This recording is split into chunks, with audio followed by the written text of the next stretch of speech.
Hello guys, magandang araw sa inyo. Welcome back to my channel. Sa video ito, ititest natin yung motor ng washing machine. Kung paano ba natin malaman yung common, forward at saka reverse ng wire na ito. Kasi yung color code niya ay red, yellow, blue. Ito lang yung pagkuha natin ng pag-test guys. Tapos i-ano natin, i-connection. Titestingin natin yung motor ng washing machine. Ito ay binili ko sa Shopee. Nagkahalagang 870. Kasama na yung 12 UF na kapasitor. Yan. Ito. Ngayon, ang problema lang naman kasi guys sa online, ito na-UP sa UP pagdating. Tinuwid ko lang ito. Kasi may pag sa pisto, mo binili ito, nasa 1 to. Kaya malaki may tipid pag sa online. Ito siguro sa i-rewind dahil di na siya naka-rematch. Ayan. Tapos ang nakalagay dito ay washing machine motor. 220 volts, 50 to 60 Hz, 200 watts, 1.75 amperes. Yung RPM niya ay minimum RPM niya ay 1,350. 1,350 RPM niya. Made in China. Naka 12 UF sa. Yan. Pag bumili kayo nito, sukatin nyo ito. Ito ay 12 mm. Ito. Tapos ito siya. Sukatin nyo rin. At saka yung butas. Dito. At saka ito. Yung hugis ng butas. Para magka-match pag nikabit nyo na.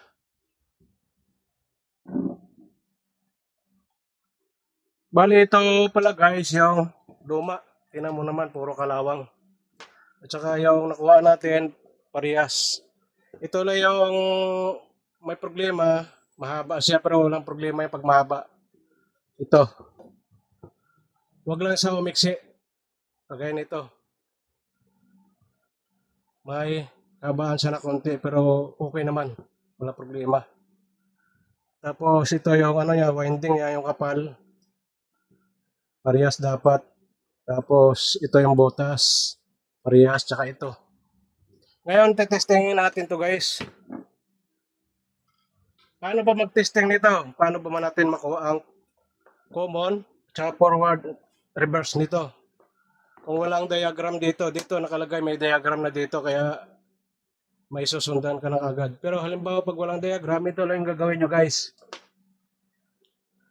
Lagay natin sa ohms. Lagay natin ang ilaw.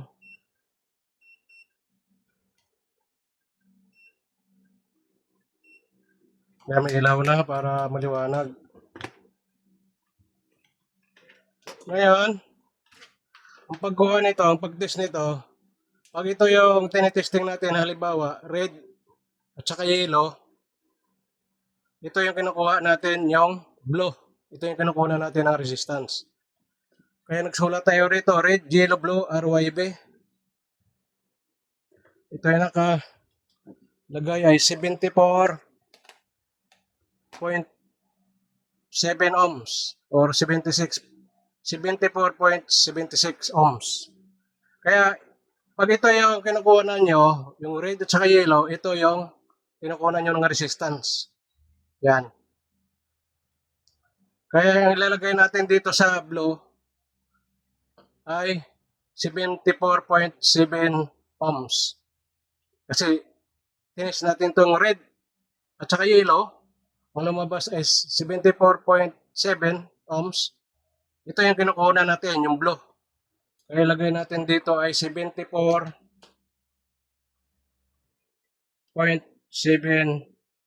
ohms. Ngayon, nakuna na natin ito. Ito, okay na ito. Nakuna na natin. Ito naman ang kukunan natin yung red. Pag tinitesting naman natin yung blue at saka yellow, ang red naman ang kinukunan natin ng resistance. Yan. Bali, ito yung kinukuha natin ang resistance, ang red. Ang red ay 37.2 ohms.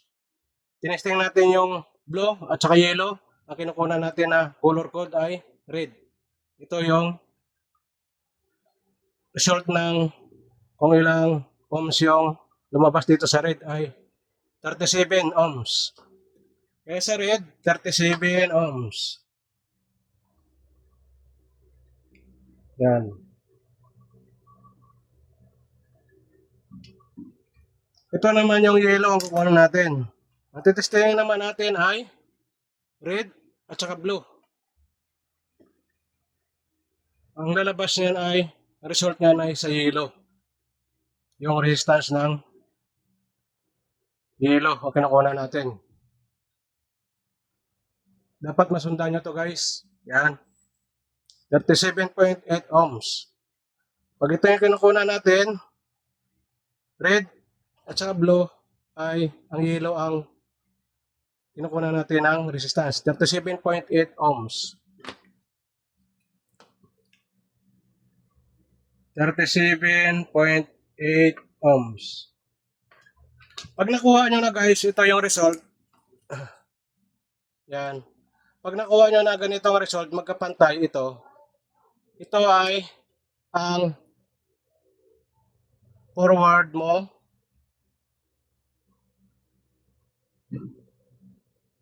Ito naman yung reverse.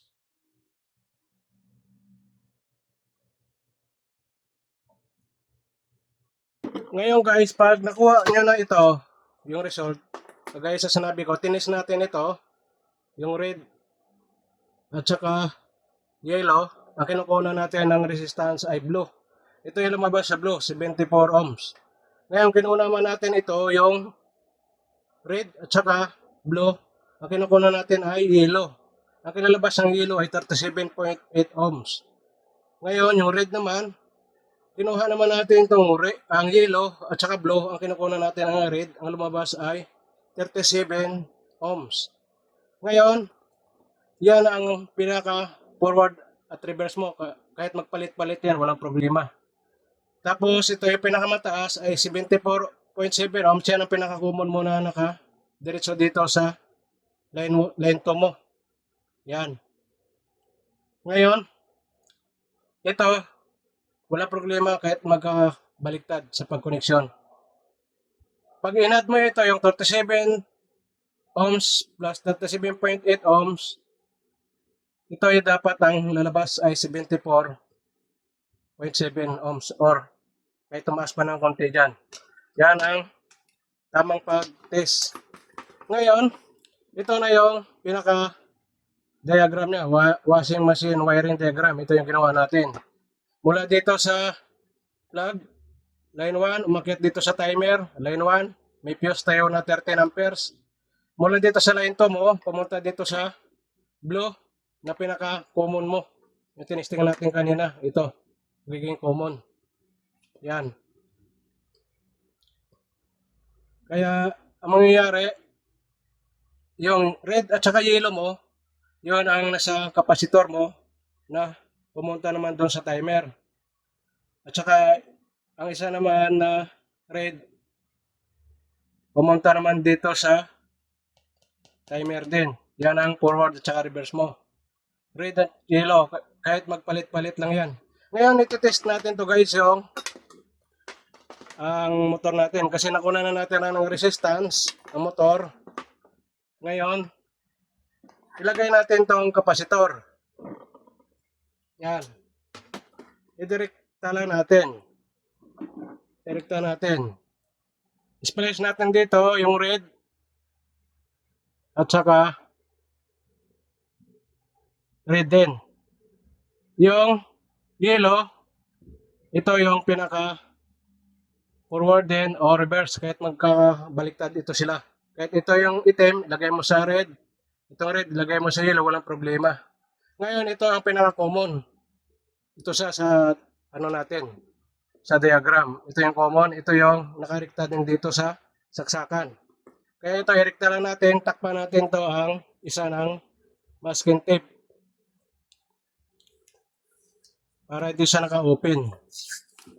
Hindi tayo electric shock. Lagyan natin ng masking tape yan. Tapos ito, itetest natin yung motor. Lagyan natin ng masking tape para malaman natin yung ikot niya. Clockwise at saka counterclockwise. Yan. Lagyan natin ng kakagatan natin ng vice grip para hindi siya magwala. Kasi malakas ang ikot nito. Hindi kagaya sa mga motor na electric fan, guys.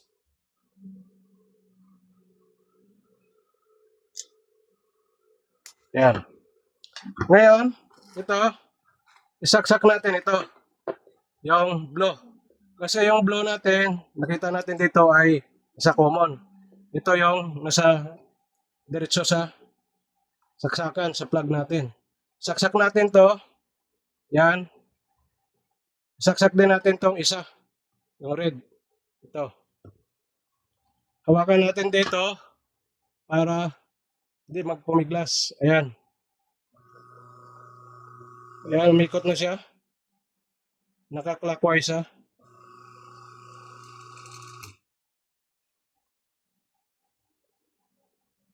Yan. Kita nyo. Ngayon, clockwise yung ikot nyo, guys. Clockwise. Pag papunta dito. Dapat i-reverse natin to. I-counterclockwise natin to. Ang gagawin naman natin dito, tanggalin muna natin dito. Ito naman ang lalagyan natin ng masking tape. Ito naman yung isasaksak natin dito. Lagyan lang natin ng masking tape para may cover siya. Para temporary lang. Mamaya ikabit natin na to sa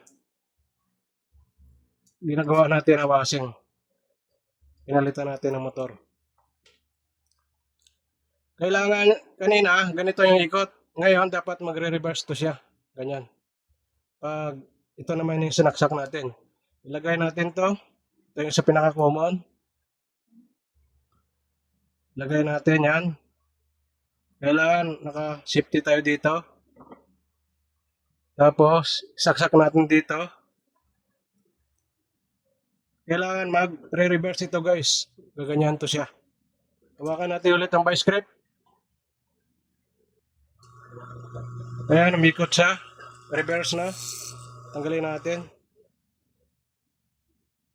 Reverse na yung ikot niya. Naka-counterclockwise na siya. Ayan. Ganun lang ang pag-test, guys. Ayan. Ngayon, na-test na natin. Sana nasundan nyo ito. Ito lang yung wiring diagram natin na ginawa. Tapos, pag nakuha nyo na ito, short natin kasi may kurente ito, nag-imbak ng kurente. Tapos, makita natin dito na naka 12 UF siya. Kailangan, titestingin din natin to, titestingin natin, ilagay natin sa capacitance. Ito yung capacitance sa reading natin. Ito siya. Ngayon, nakaka-capacitance na. Check natin ito yung capacitor nito kung tama ba sa 12 UF. Ayan, 12.62 UF. Good sa guys. Okay yung reading niya. 12.61 UF. Plus 5%. Plus minus 5%. Kung bumaba man siya ng 5%, walang problema yan. Tumaas ng 5%, walang problema yan. Yun lang guys, ang pag-testing natin ng motor, makuha natin yung forward, reverse, at saka common niya. Ito lang gagawin natin na diagram. Ingat kayo lagi kung saan kayo naroroon. Hanggang sa muli. Paalam. And I got your little boo telling me she love me. I got this one, that one. damn, it's gonna be a long night.